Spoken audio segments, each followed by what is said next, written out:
ਵਾਹਿਗੁਰੂ ਜੀ ਕਾ ਖਾਲਸਾ ਵਾਹਿਗੁਰੂ ਜੀ ਕੀ ਫਤਿਹ। 18ਵੀਂ ਸਦੀ ਦਾ ਸਿੱਖ ਇਤਿਹਾਸ ਸਿੱਖ ਸਿਧਾਂਤਾਂ ਨੂੰ, ਸਿੱਖਾਂ ਦੀਆਂ ਸ਼ਹੀਦੀਆਂ ਨੂੰ, ਸਿੱਖਾਂ ਦੇ ਰਾਜ ਭਾਗ ਪ੍ਰਾਪਤ ਕਰਨ ਦੇ ਸੁਪਨੇ ਨੂੰ ਸਾਕਾਰ ਕਰਨ ਵਾਲਾ ਇਹ ਸਦੀ ਆ। ਔਰ ਇਸ ਸਦੀ ਦੇ ਵਿੱਚ ਜਿੰਨੀਆਂ ਸ਼ਹੀਦੀਆਂ ਹੋਈਆਂ, ਬਾਅਦ ਦੀ ਆਉਣ ਵਾਲੀ ਕਿਸੇ ਵੀ ਸਦੀ ਦੇ ਵਿੱਚ ਇੰਨੀ ਜ਼ਿਆਦਾ ਗਿਣਤੀ ਦੇ ਵਿੱਚ ਸਿੱਖਾਂ ਦੀਆਂ ਸ਼ਹੀਦੀਆਂ ਨਹੀਂ ਹੋਈਆਂ। ਔਰ ਸਿੱਖਾਂ ਦੀਆਂ ਸ਼ਹੀਦੀਆਂ ਕਰਨ ਵਾਲੇ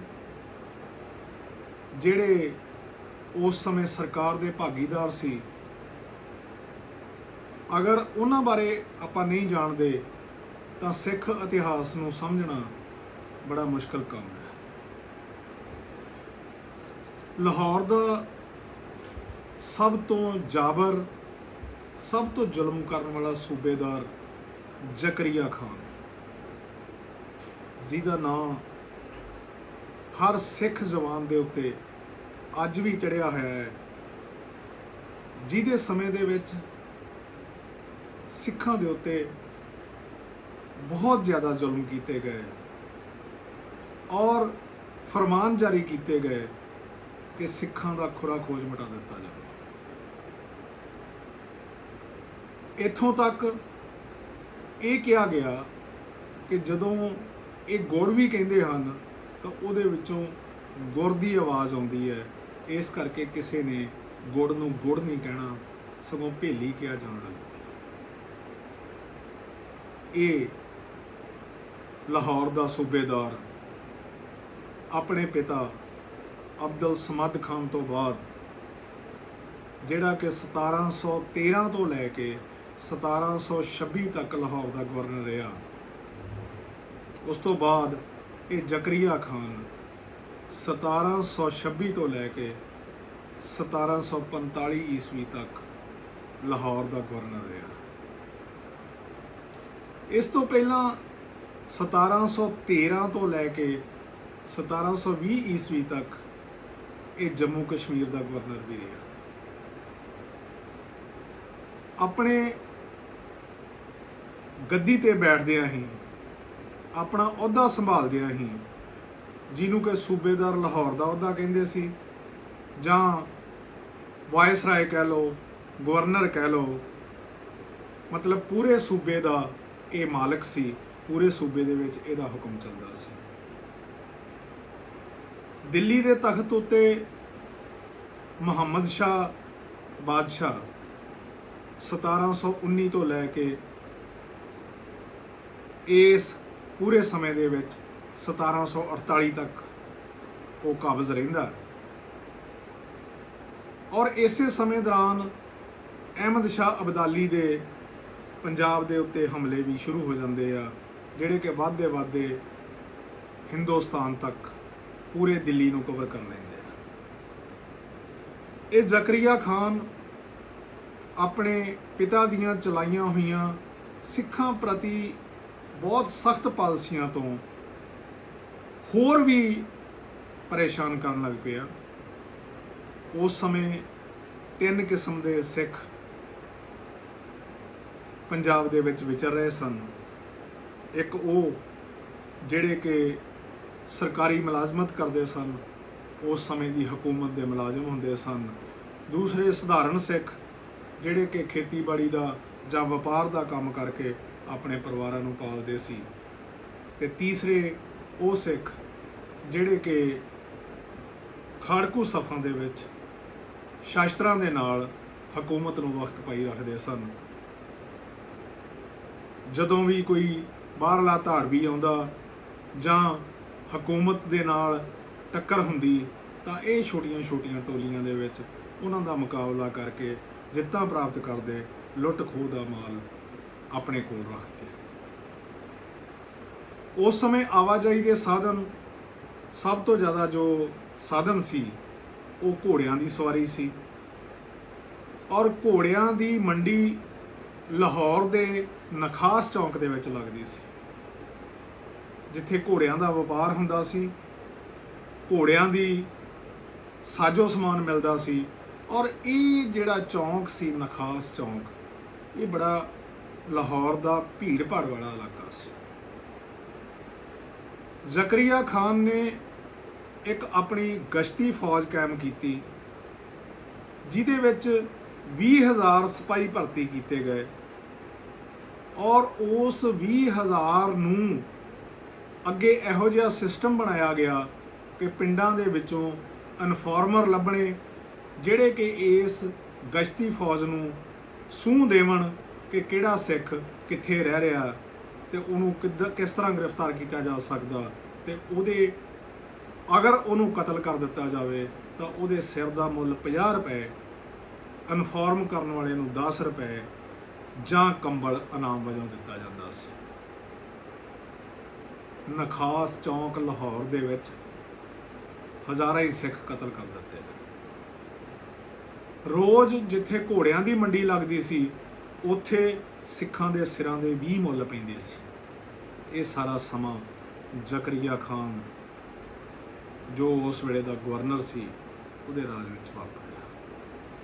ਸਿੱਖਾਂ ਦਾ ਖੁਰਾ ਖੋਜ ਮਿਟਾਉਣ ਦੇ ਲਈ ਇਹ ਗਸ਼ਤੀ ਫੌਜ ਪਿੰਡਾਂ ਵਿੱਚੋਂ, ਘਰਾਂ ਵਿੱਚੋਂ ਸਧਾਰਨ ਸਿੱਖਾਂ ਨੂੰ ਲੱਭ ਕੇ ਉਹਨਾਂ ਦਾ ਕਤਲ ਕਰਦੇ, ਉਹਨਾਂ ਦੀ ਸੂਹ ਦਿੰਦੇ, ਉਹਨਾਂ ਨੂੰ ਜ਼ਕਰੀਆ ਖਾਨ ਸਾਹਮਣੇ ਪੇਸ਼ ਕਰਦੇ। 1738 ਦੇ ਲਾਗੇ ਛਾਗੇ ਜ਼ਕਰੀਆ ਖਾਨ ਦੇ ਹੁਕਮ ਨਾਲ ਅੰਮ੍ਰਿਤਸਰ ਦੇ ਵਿੱਚ ਸਿੱਖਾਂ ਦੀ ਐਂਟਰੀ ਤੇ ਬਿਲਕੁਲ ਪਾਬੰਦੀ ਲਾ ਦਿੱਤੀ ਗਈ। ਔਰ ਉਸ ਵੇਲੇ ਮੰਡਿਆਲੇ ਦੇ ਚੌਧਰੀ ਮੱਸਾ ਰੰਗੜ ਨੂੰ ਅੰਮ੍ਰਿਤਸਰ ਦਾ ਕੋਤਵਾਲ ਲਾ ਦਿੱਤਾ ਗਿਆ, ਜਿਹਨੇ ਕਿ ਆਪਣਾ ਹੈੱਡਕੁਆਟਰ ਦਰਬਾਰ ਸਾਹਿਬ ਅੰਮ੍ਰਿਤਸਰ ਨੂੰ ਬਣਾ ਲਿਆ। ਦਰਬਾਰ ਸਾਹਿਬ ਅੰਮ੍ਰਿਤਸਰ ਦੇ ਵਿੱਚ ਉਹਨੇ ਨਾਚ ਗਾਣੇ ਕਰਾਉਣੇ ਆਰੰਭ ਕਰ ਦਿੱਤੇ, ਹੁੱਕਾ ਪੀਣਾ ਆਰੰਭ ਕਰ ਦਿੱਤਾ, ਤੇ ਉੱਥੇ ਹੀ ਆਪਣਾ ਦਰਬਾਰ ਲਾਉਂਦਾ ਸੀ। ਇਹ ਗੱਲ ਸਿੱਖਾਂ ਤੋਂ ਕਦਾਚਿਤ ਬਰਦਾਸ਼ਤ ਨਹੀਂ ਹੋ ਸਕਦੀ ਸੀ। ਔਰ ਜੰਗਲਾਂ ਵਿੱਚ ਭੌਂਦਿਆਂ ਹੋਇਆਂ ਜਦੋਂ ਇਹ ਖਬਰ ਬੁੱਢਾ ਜੋਹੜ ਦੇ ਵਿੱਚ ਸਿੱਖਾਂ ਦੇ ਕੋਲ ਪਹੁੰਚਦੀ ਆ, ਤਾਂ ਲਲਕਾਰ ਭਰੀ ਆਵਾਜ਼ ਨੂੰ ਚੁਣੌਤੀ ਦਿੰਦੇ ਹੋਏ ਦੋ ਸਿੱਖ, ਸੁੱਖਾ ਸਿੰਘ ਤੇ ਮਹਤਾਬ ਸਿੰਘ, ਉਹ ਨੰਬਰਦਾਰਾਂ ਦੇ ਭੇਸ ਵਿੱਚ ਆ ਕੇ ਦਰਬਾਰ ਸਾਹਿਬ ਦੇ ਵਿੱਚ ਉਸ ਮੱਸਾ ਰੰਗੜ ਦਾ, ਜਿਹਨੇ ਕਿ ਦਰਬਾਰ ਸਾਹਿਬ ਦੀ ਬੇਅਦਬੀ ਕੀਤੀ ਸੀ, ਉਹਦਾ ਸਿਰ ਵੱਢ ਕੇ ਲੈ ਜਾਂਦੇ ਆ। ਉਸ ਵੇਲੇ ਹਕੂਮਤ ਜ਼ਕਰੀਆ ਖਾਨ ਦੀ। ਜ਼ਕਰੀਆ ਖਾਨ ਦੇ ਸਮੇਂ ਦੇ ਵਿੱਚ ਹੀ ਭਾਈ ਮਨੀ ਸਿੰਘ ਜੀ ਦੀ ਸ਼ਹੀਦੀ ਹੁੰਦੀ ਹੈ। ਭਾਈ ਮਨੀ ਸਿੰਘ ਜੀ ਨੂੰ ਬੰਦ ਕੱਟ ਕੇ ਸ਼ਹੀਦ ਕੀਤਾ ਜਾਂਦਾ ਹੈ। ਲਖਪਤ ਰਾਏ ਦੇ ਰਾਜ ਦੇ ਵਿੱਚ ਹੀ ਭਾਈ ਤਾਰੂ ਸਿੰਘ ਜੀ ਦੀ ਗ੍ਰਿਫਤਾਰੀ ਹੁੰਦੀ ਹੈ। ਭਾਈ ਤਾਰੂ ਸਿੰਘ ਜੀ ਉਹ ਸਧਾਰਨ ਸਿੱਖ ਸਨ, ਜਿਹੜੇ ਕਿ ਆਪਣੇ ਪਰਿਵਾਰ ਦਾ ਪਾਲਣ ਪੋਸ਼ਣ ਖੇਤੀਬਾੜੀ ਦੇ ਛੋਟੇ ਜਿਹੇ ਧੰਦੇ ਤੋਂ ਕਰਦੇ ਸੀ, ਤੇ ਵਧਿਆ ਹੋਇਆ ਜੋ ਵੀ ਪੈਸਾ, ਜੋ ਅਨਾਜ ਹੁੰਦਾ ਸੀ, ਉਹ ਆਪਣੇ ਸਾਥੀ ਜਿਹੜੇ ਕਿ ਜੰਗਲਾਂ ਦੇ ਵਿੱਚ ਲੁਕੇ ਹੁੰਦੇ ਸੀ, ਉਹਨਾਂ ਨੂੰ ਭੋਜਨ ਪ੍ਰਸ਼ਾਦਾ ਕਰਾਉਣ ਲਈ, ਉਹਨਾਂ ਲਈ ਲੰਗਰ ਲਗਾਉਣ ਲਈ ਵਰਤ ਦਿੰਦੇ ਸੀ। ਹਕੂਮਤ ਨੂੰ ਜ਼ਕਰੀਆ ਖਾਨ ਦੇ ਕੋਲ ਇਹ ਖਬਰ ਪਹੁੰਚਦੀ ਆ ਕਿ ਇਹ ਭਾਈ ਤਾਰੂ ਸਿੰਘ ਸਿੱਖਾਂ ਦੀ ਮਦਦ ਕਰਦਾ,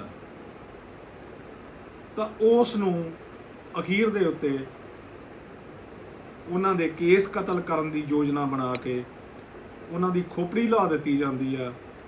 ਔਰ ਖੋਪੜੀ ਲਹਾਉਣ ਦੇ ਬਾਅਦ ਦੇਵਨੇਤ ਇਹੋ ਜਿਹਾ ਭਾਣਾ ਵਰਤਦਾ, ਗੁਰੂ ਦਾ ਹੁਕਮ ਵਰਤਦਾ ਕਿ ਜ਼ਕਰੀਆ ਖਾਨ ਆਪਣੇ ਕੀਤੇ ਹੋਏ ਕਾਰਨਾਮਿਆਂ ਨੂੰ ਸੋਚਦਾ ਪਾਗਲ ਤਰ੍ਹਾਂ ਹੋ ਜਾਂਦਾ ਹੈ, ਤੇ ਨਾਲ ਹੀ ਉਹਦਾ ਪਿਸ਼ਾਬ ਰੁਕ ਜਾਂਦਾ।